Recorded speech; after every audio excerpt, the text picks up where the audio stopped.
Barnstable, Sunday, September the 30th, 1935. North Devon will not forget its Lynton Express. The narrow gauge railway, it's long ceased to pay, winding among the borderlands of Exmoor, has been part of local life for more than 37 years.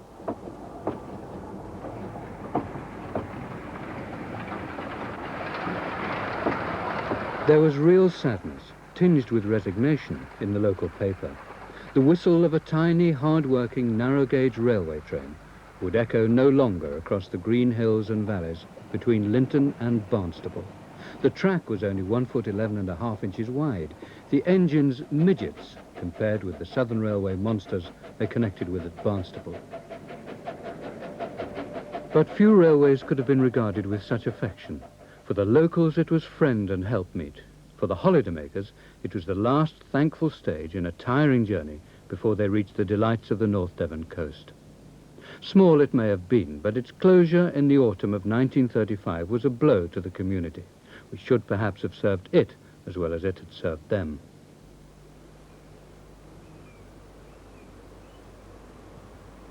Not surprisingly, railway promoters and engineers had so far avoided this hilly little corner, although intrepid Victorians had long discovered its romance and beauty. They were drawn to Lynmouth, with its rocky gorge leading down to the sea, and to its breezy twin village of Lynton, 500 feet above. But Barnstable Station was a journey of almost 20 miles, an ordeal by horse-drawn coach. They called it the English Switzerland. Lynton and Lynmouth were further than any other town in Britain from a railway line. This was Lorna Doone country, wild and timeless. It was in for a change, though, which wealth, determination, and a vested interest would push through. In the eyes of this man, the alpine villages were ripe to be put on the map. Sir George Newnes was the publisher of the Sherlock Holmes stories and Titbits magazine. He'd built a grand house on the hill above Lynton before turning his gaze on the town itself. He'd sort of adopted the place. There were those, it must be said, who resented Sir George's vision of the future. But he built a splendid town hall, presented to the people of Lynton and Lynmouth forever. Sir George and Lady Newnes left their contribution to the community writ in tablets of stone. But above all, he dreamed of putting the town on the railway map. He realized his ambition, but it was not to be forever.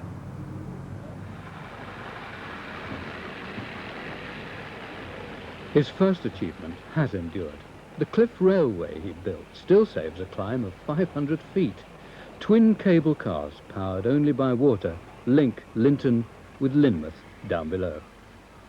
Sir George's next objective was Barnstable and the world. The North Devon Herald, Thursday, September the 19th, 1895. Amid demonstrations of great enthusiasm, the first sod of the Lynton and Barnstable Railway was on Tuesday cut by Lady Newnes. The procession arrived at the Shambleway Head punctually, and the scene here was of a very attractive character. Lady Newnes, amid cheers, then proceeded to cut the first sod. Her ladyship performed the function with aptness and becoming grace.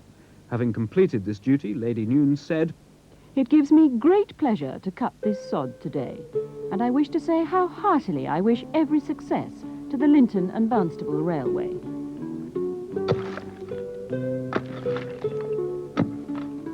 For 2 years, an army of navvies battled to cut a track bed through this quiet corner of Devon along the edge of Exmoor.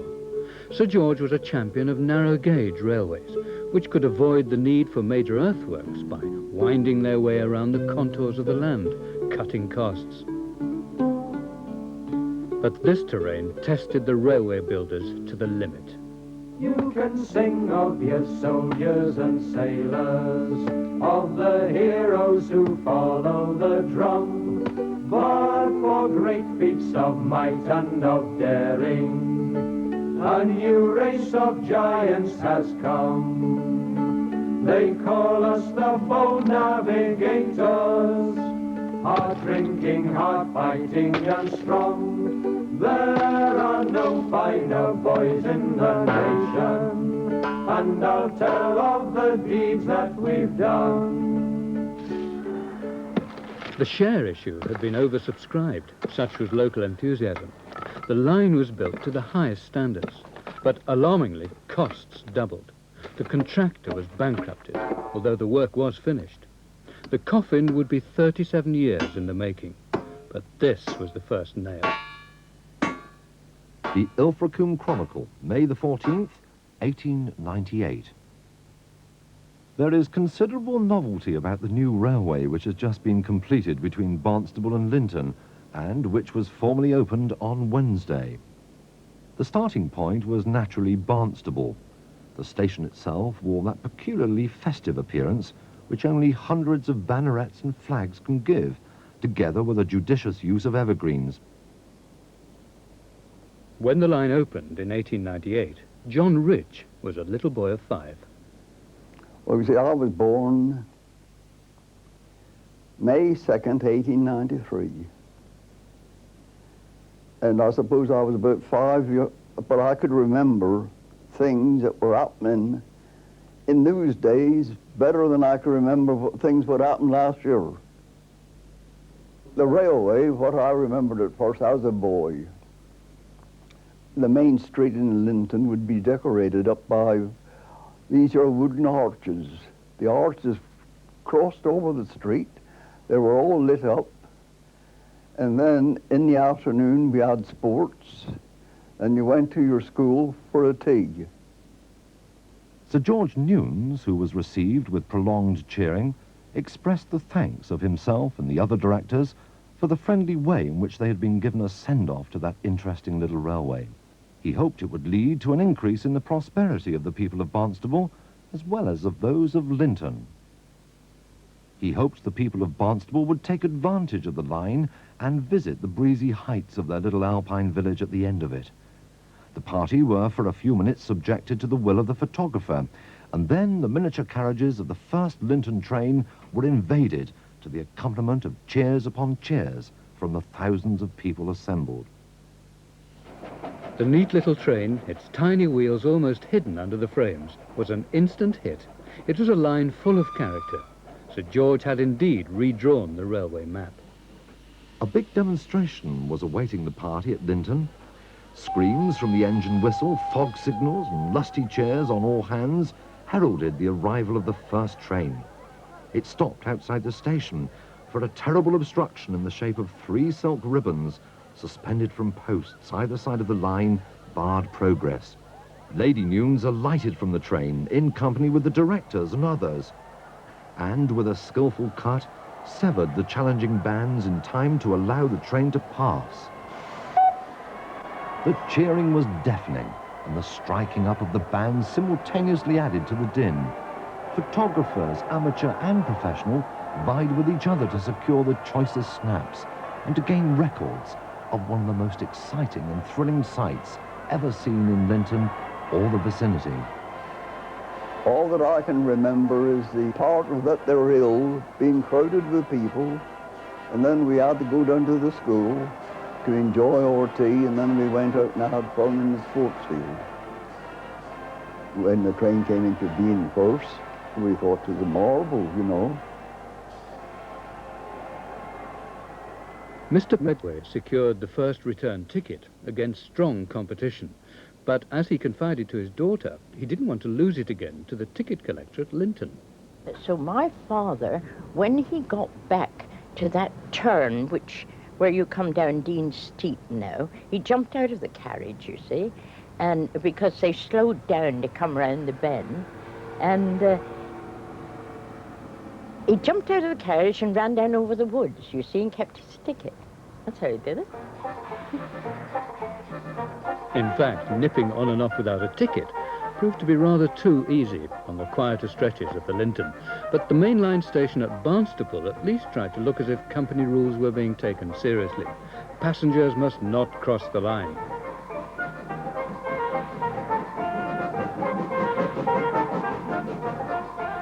The landscape dictated that then as now, the population was somewhat scattered, Barnstable being always the main centre.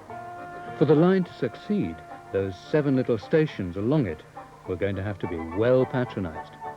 Twisting and turning, it climbed 1,000 feet to its highest point at Woody Bay Station, before descending 300 feet to Lynton.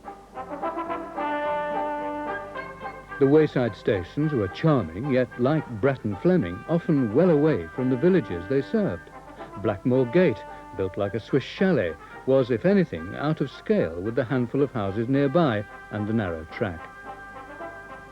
Paracombe was given nothing better than an open shed, strange, as it was the only village of any size en route.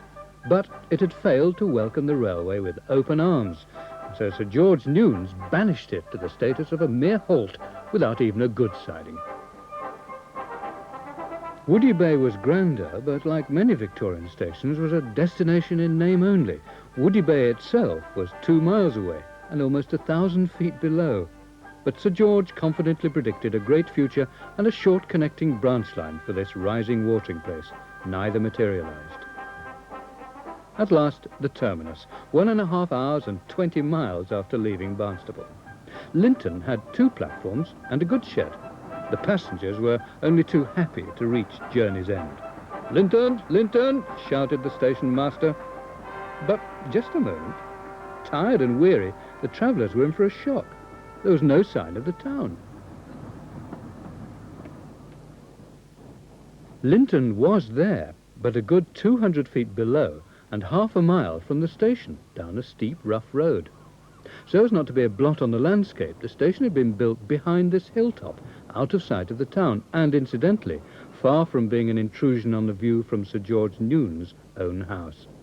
And so it was either a horse bus or Shanks's pony down to Lynton and the Cliff Railway to Lynmouth and the sea. An obvious solution would have been an extension of the Cliff Railway track, but it was never built. Undaunted, however, the visitors came in. The 2 villages flourished and the railway settled down to become part of the local way of life. But there was no speeding up of the service and there were constant financial problems. Sir George Newnes died in 1910. There was a brief excursion into profitability, but then things began to slide. Maintenance was neglected, debts mounted, and in 1923 the company was swallowed up by the Southern Railway. At once there were improvements. There was a new engine, Loo, and the delights of the line were cheerfully promoted to the tourists. You will get to Barnstaple town in time for an early cup of tea, which will be ready for you on the platform. There is a change of trains, a change of a most astonishing and amusing kind. Sitting complacently at the opposite side of your platform, looking rather self-conscious because you are staring incredulously at it, is what appears to you a toy train. But it has a blustering little engine up in front which seems impatient to depart, and they are in fact busy round a little guard's van with your luggage, so you laugh and get into it. It was a novelty, but Stanhope Baker, who rode on and photographed the line in 1935, had great respect for it. One of the popular conceptions of the line was that it was a toy railway, which was of course not the case at all really. It was properly constructed, properly built and man enough for the job. And it lasted all those years without any trouble at all. And I must admit that when I got out at Barnstaple and just crossed the platform from the standard gauge train into the Lynton and Barnstaple line, which was standing in the other platform, apart from the fact that it was very much smaller, well, I was quite ready for that. It was absolutely all right. It didn't appear to be a toy train at all to me.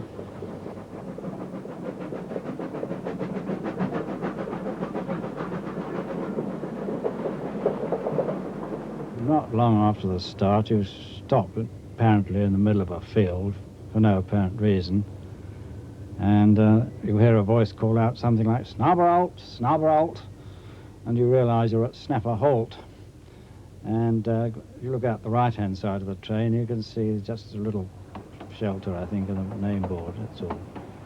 And then you go up the valley, and it's nice to sit on the left-hand side because you get a nice view of Cheltenham Viaduct, which appears to be actually broadside onto you, but you swing round in a sharp left-hand curve over the viaduct and into the little station at Cheltenham. Beautiful little station, all amongst trees and rhododendrons and this sort of thing, and all the sunshine and shadows. And one of the most beautiful little stations I've ever seen, really. Really was delightful. A lot of country branch lines had this atmosphere up to a point, but the L&B, I think, being the 1 foot 11.5-inch gauge, had something the others hadn't got. And you can't describe atmosphere, but it was just it was just very nice. Imagine you leave in London, say tonight, and you're going to run down so far as Exeter, then on to Barnstable. Well, I'll tell you what you'd already bought. You'd already bought your daily newspaper. It might have been the Daily Mail, it might have been the Daily News, a newspaper, you see. Well, then you'd leave them newspapers in them little carriages up on a little luggage rail on the top. Me. Then the old lady at Lynton railway station, she'd go right through that train about 20 past 12 before the train went. She'd collect up all them newspapers, take them into the railway station, into the station house, put them through the mangle, and then they'd go down to Lynton to be sold again. You see, she was up for business.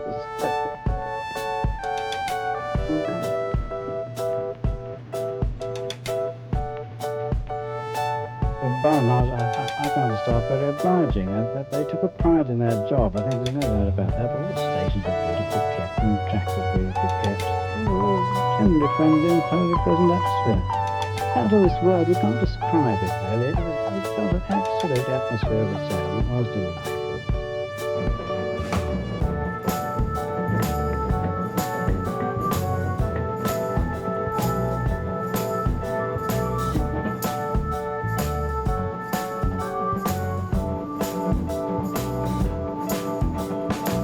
I went to school on it, to the grammar school at Barnstable.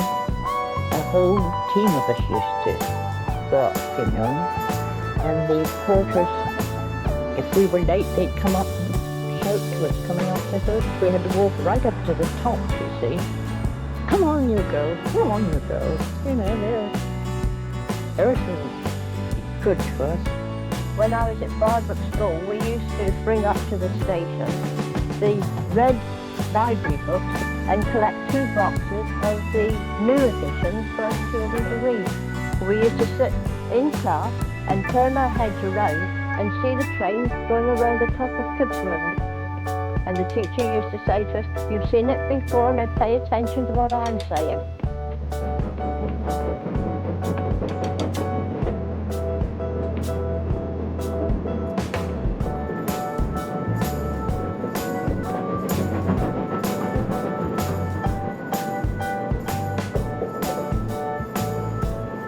Going back to school, we used to gather up the snow, which Mr. Passmore, the guard, would say, "You boys are not getting your seats wet, are it?" "Oh, no, Mr. Passmore."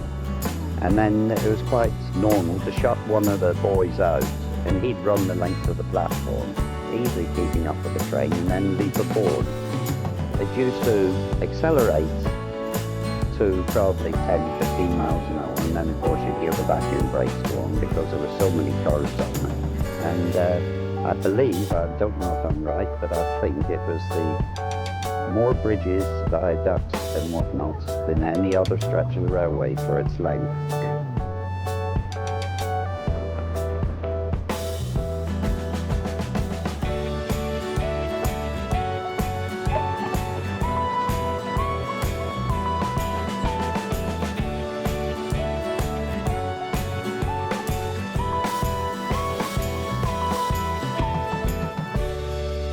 As time went on, they put drivers there that drove other trains. The train was always running off the line.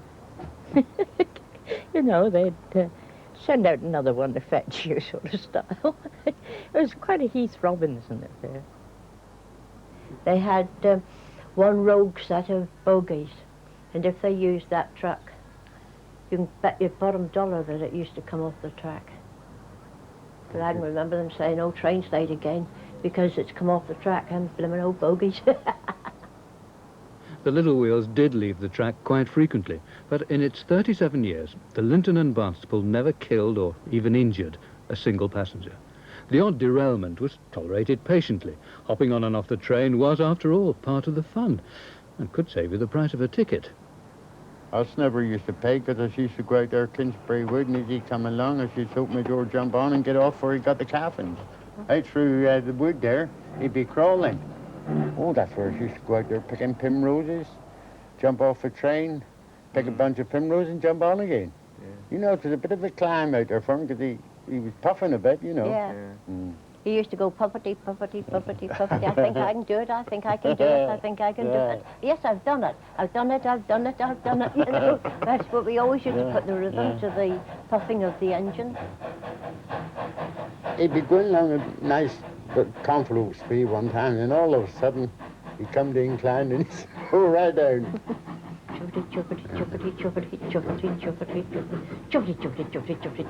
I'll make it, I'll make it. If you were on the back end of it, as you were going round a corner, you could wave to the driver. Not used to drive the train. Look called Not. Not, yes. Big, fat bloke he was. Yeah, well, Not always had his head out. Halfway through a carriage, they used to have 4 seats. And the sides were empty. There was no glass, no nothing there. And you used to be able to sit and see everything that was going along, and that was their observation car. We used to have quite a good bit of fun on that one. As you see, you were able to hold your hand out and see if you could pick anything going along. And when you came in past Barbrook, or before Barbrook, further up on Winter Top, and you saw all the lovely, lovely hills, it was beautiful. Oh, glorious. Beautiful. Really the further you went, the better it got. Yeah. Really lovely it was. You could look for miles over the field, see the cows and the pigs then in the mud. And the scenery is just the same today as it was 100 years ago. Nothing disturbed.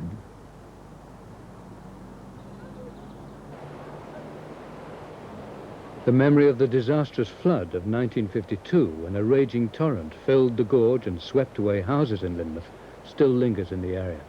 But in the 1930s, there was nothing much to disturb the peacefulness of that lovely English Switzerland. But if anyone had cared to listen, the chuffety-chuffety of those little narrow-gauge trains was telling a different story. The family motor car was opening up to Devon byways. Trippers came by car, while the locals used the bus to Barnstaple. They didn't lose their affection for the line. They simply forgot to use it. Only freight still showed a profit. But it wasn't enough. By now, the railway was losing £5,000 a year and fighting for its life. Here it was, high summer, July 1935, and I could nearly always get a compartment to myself. This was the thing, there was no passenger traffic to speak of. And this was within a couple of months or so of the end of the railway. Soon the first whispers of closure began to circulate. In Sir George Newnes Town Hall, Lynton Council began a belated scramble to save the railway. In Barnstaple, a protest meeting was called. The Lynton delegation came by car. It was quicker, and anyway, there wasn't a late train back. The Southern Railway management in London listened, but weren't swayed. The little train's sentence was confirmed. The line would close at the end of the 1935 summer season. Suddenly, it was all over. No more picking primroses or jumping on without paying. Only formal handshakes and brave smiles as a funeral party assembled for the last trip to Lynton. Briefly, the railway was national news. The Times sent a photographer. The Morning Post reporter travelled on the final train. The passengers cheered and the watchers in the streets and windows echoed them. Still with the whistle going, we came up through the valleys where the hillsides seemed to fold and overlap before us. Every village had turned out to watch the last train pass. We were cheered at Cheltham, Bratton Fleming, Blackmore, Paracombe and Woody Bay. So we passed away towards Lynton through the windy blue and white morning. My husband and I wouldn't go up to the last. We couldn't, no. A lot of people did. I mean, I suppose we had so many routes here, you know, we didn't like to see it going. My father broke his heart because he helped cut the track from here to the bend on Dean Steep. He broke his heart about it. But the platform here that day was absolutely crowded with people. You couldn't have got another person on the platform here to see the last train out. I was up there myself and saw it. Really crowded it was. And everybody was so sorry about it. And I heard someone say, there, if they'd turned out like this once every so often, we would have done better. Daft, isn't it? That's a sure thing.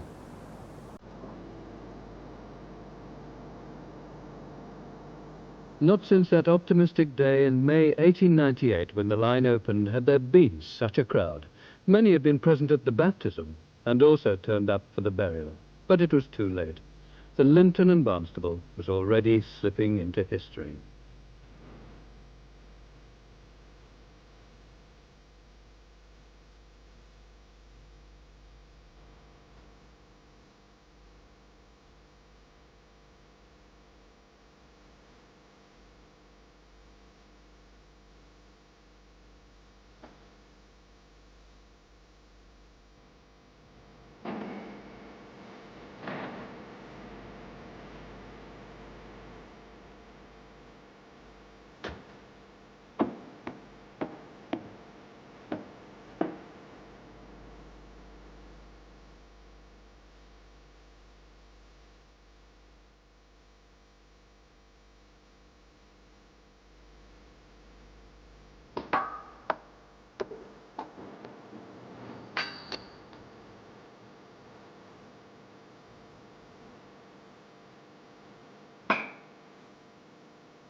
The final incident, semi-comic, semi-tragic, was the laying of a wreath composed of bronze and yellow chrysanthemums on the line on Monday. Mr. Charles Ford, Barnstable Southern Railway station master, placed the wreath on the stop block of the Lynton line. A black-edged mourning card bore the inscription, "To Barnstable and Lynton Railway with regret and sorrow, from a constant user and admirer. Perchance it is not dead, but sleepeth."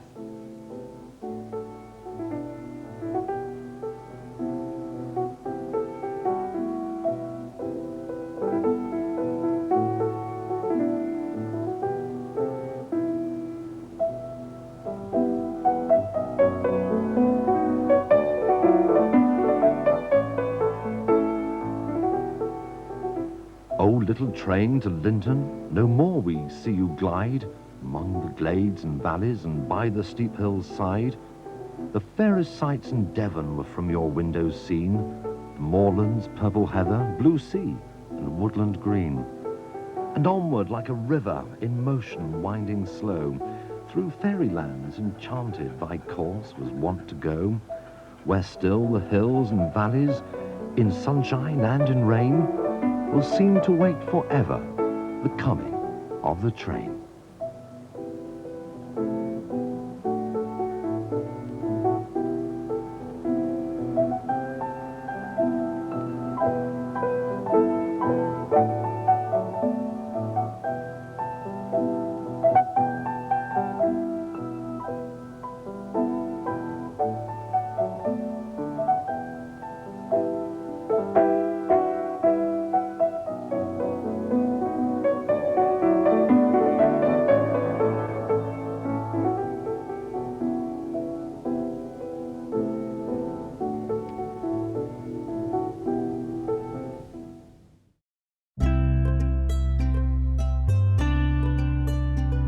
Please visit our website for news about new productions that are on the way, and you can support my work on my Patreon page.